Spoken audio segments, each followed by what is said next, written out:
ये बताओ क्या बनवारी लाल को टिकट मिल रहा है? वो तो पार्टी बताएगी, हम क्या बताएंगे। मैं क्षेत्र में घूम रहा हूँ, लोग कह रहे हैं कि भाई इसको तो नहीं मिल रहा। जब इतने काम किए होते पार्टी उसको टिकट ही नहीं दे रही। कद्दावर तो बड़ी मुश्किल से अब की बार बचा है। कद्दावर जो है बड़ी मुश्किल से बचा है। जो 4.5 3 5 लाख से जो राजा जीतता था, सोकाल्ड राजा, आज वो 75,000 से फंसता बच गया। बावल विधानसभा से कांग्रेस पार्टी की टिकट की दावेदारी के साथ प्रोफेसर महेश कुमार ने चुनाव लड़ने का ऐलान किया है।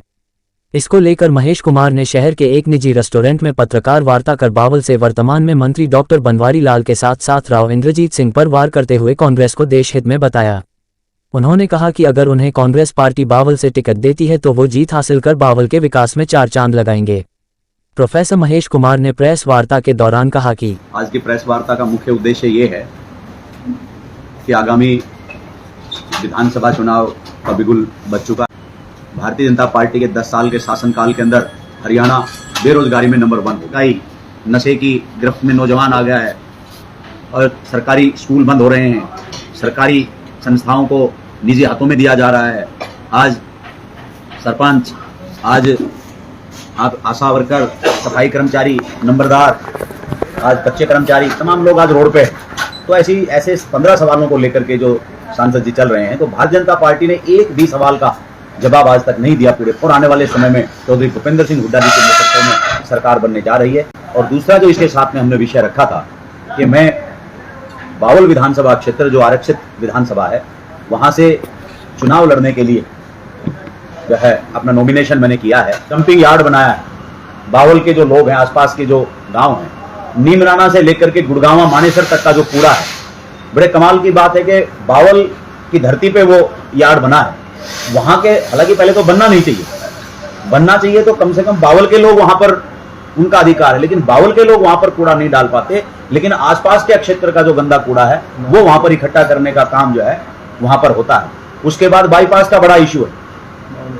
बावल शहर का जो है बेड़ा गर्क करने का काम किया है।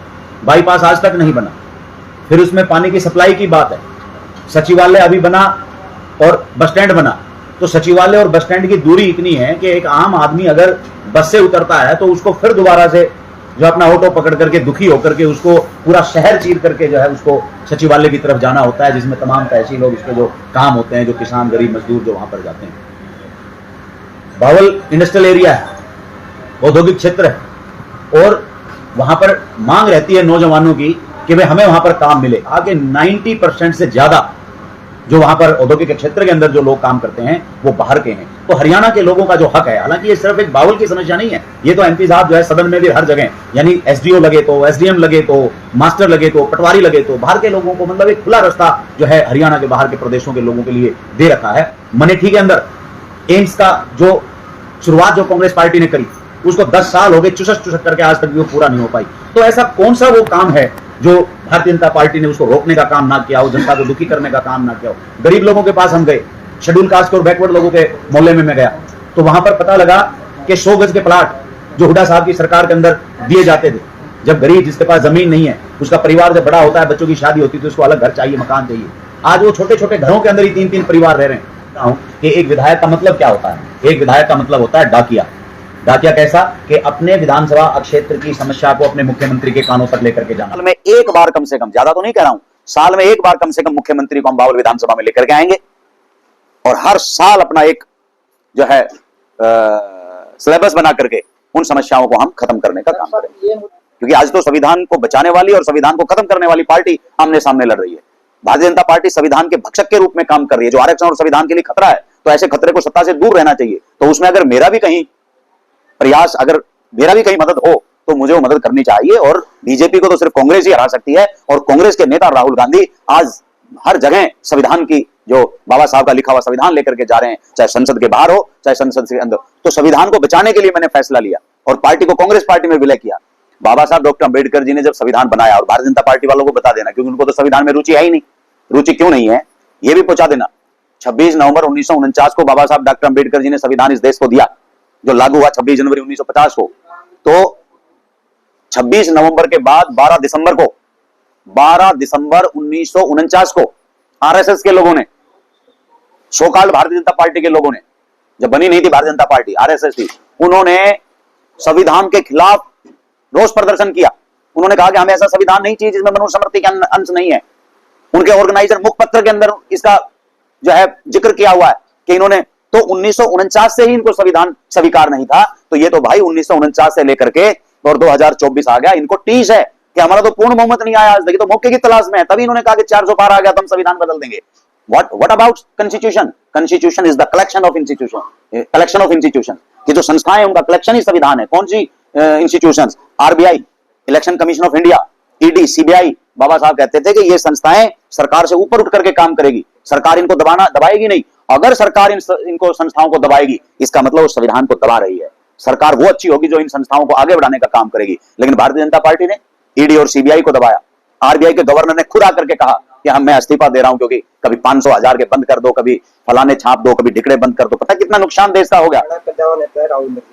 बताया जाता है कि राव इंद्रजीत टिकट कटवा भी सकते हैं, दुआ भी सकते हैं, चाहे कांग्रेस पार्टी हो या भाजपा पार्टी। भाई ऐसा है, कद्दावर तो बड़ी मुश्किल से अब की बार बचा है। कद्दावर जो है बड़ी मुश्किल से बचा है। जो 4.5 3 5 लाख से जो राजा जीतता था, सोकाल्ड राजा, आज वो 75,000 से फंसता बच गया। और वो तो इसलिए बच गया कि कांग्रेस ने कैंडिडेट थोड़ा सा लेट दिया, नहीं तो कद्दावरपना तो निकल जाता। अब वो खुद अपने आप को बचाने पे, अपनी राजनीति बचाने पे, अपनी बेटी को स्थापित करने में, यही उनके लक्ष्य रह गए। अब कद्दावरपना कुछ नहीं रहा, तो वो अपने आप को बचा ले, वही बहुत बड़ी बात है। कांग्रेस की इतनी बड़ी लहर चल रही है, कोई नहीं बचेगा इसमें कद्दावर और कोई भी कद्दावर, क्योंकि भारतीय जनता पार्टी का कुशासन ही इस तरह का रहा है। तो छोड़ दो ये चीजें, कद्दावर कुछ नहीं रहा। तो अब कद्दावर ना कहो उनको, कद्दावर शब्द की बेइज्जती होती है। उन्होंने अपना पूरा जीवन जी लिया, जैसा जिया है वो ये क्षेत्र जानता है। तो अब तो भाई नए लोगों का जो है कांग्रेस का समय है, और जो है अब आने वाली पीढ़ी जो है चलाएगी सिस्टम को। तो ऐसे हराने वाले, जिताने वाले और बेईमानी की राजनीति करने वाले व्यक्ति को कद्दावर नहीं कहा जाता है। डॉक्टर बनवारी लाल काफी विकास करवाए चाहिए। अच्छा ये बताओ, क्या बनवारी लाल को टिकट मिल रहा है? वो तो पार्टी बताएगी, हम क्या बताएंगे। मैं क्षेत्र में घूम रहा हूँ, लोग कह रहे हैं कि भाई इसको तो नहीं मिल रहा। जब इतने काम किए होते पार्टी उसको टिकट ही नहीं दे रही, और अगर देगी तो कांग्रेस पार्टी की बड़ी जीत होगी। और अगर आप ये कह रहे हो तो आप मुझसे यहाँ टेबल पे बैठ करके बात पूछ रहे हो। मैं तो लोगों के बीच में खोड़ ब्लॉक में जाकर के पूछा है, पानी के लिए दुखी हैं लोग। तो कहाँ वो 2-2 सबमर्सिबल चले गए, पानी तो उनमें आता नहीं। अगर चले भी गए होंगे तो लोगों के बीच में जाकर के हमने ये बात पूछी है।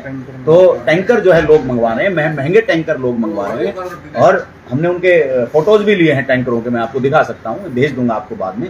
तो बनवारी लाल जी फेल हैं, और बनवारी लाल जी तो क्या, भारतीय जनता पार्टी फेल है, कांग्रेस की लहर चल रही है। कोई भी अब की बार कांग्रेस का कैंडिडेट आएगा तो जो है 70+ जो है कांग्रेस जीत रही है, और पूर्ण बहुमत की सरकार भूपेंद्र सिंह हुड्डा जी के नेतृत्व में बन रही है।